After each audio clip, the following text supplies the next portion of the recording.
Halo semuanya, nama saya Michael. Selamat datang di channel saya, Sikutu Buku.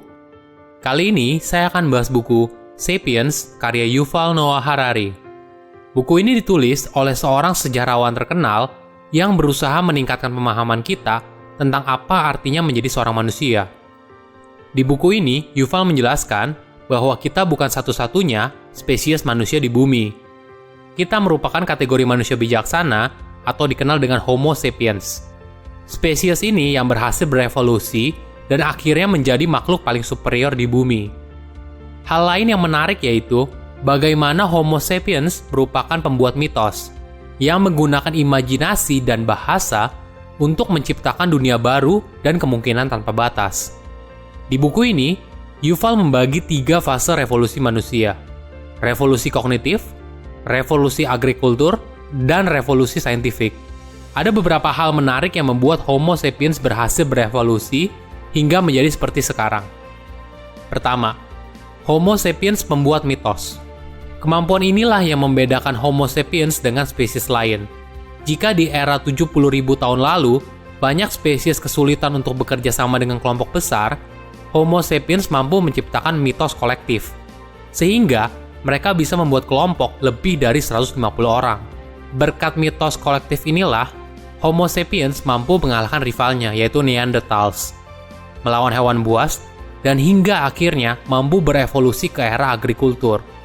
Mitos kolektif inilah yang menurut Yuval berpengaruh besar dalam hidup Homo sapiens. Di era modern, Yuval mencontohkan bagaimana mitos ini masih ada, seperti brand mobil Peugeot. Apa yang menjadi dasar eksistensi dari Peugeot?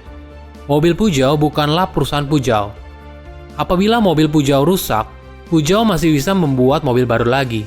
Sama halnya seperti karyawan, mesin, pabrik, kantornya Peugeot. Itu juga bukan merupakan Peugeot. Karena apabila semua itu hilang, Peugeot tetap masih ada. Peugeot masuk dalam kriteria fiksi legal yang disebut perusahaan.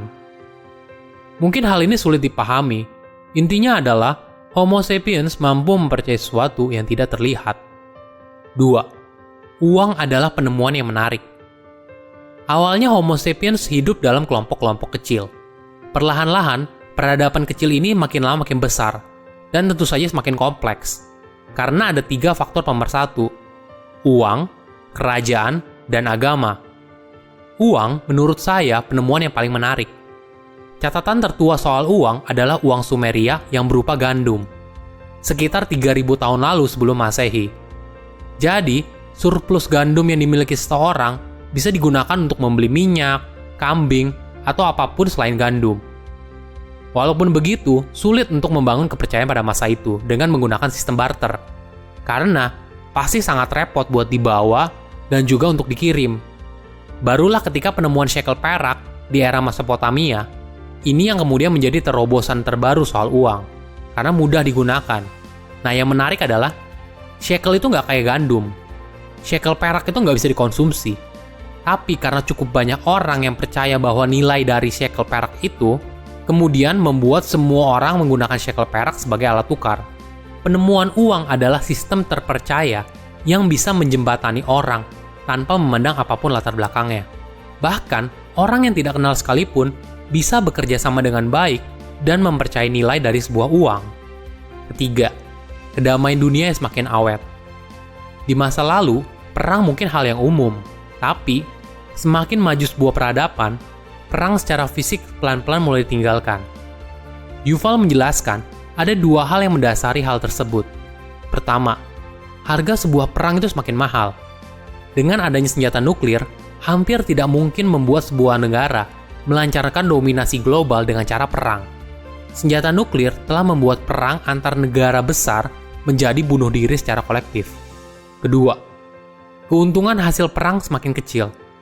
Dulu, pemenang perang dapat mendapatkan rampasan perang, seperti tanah, budak, emas, dan hewan ternak.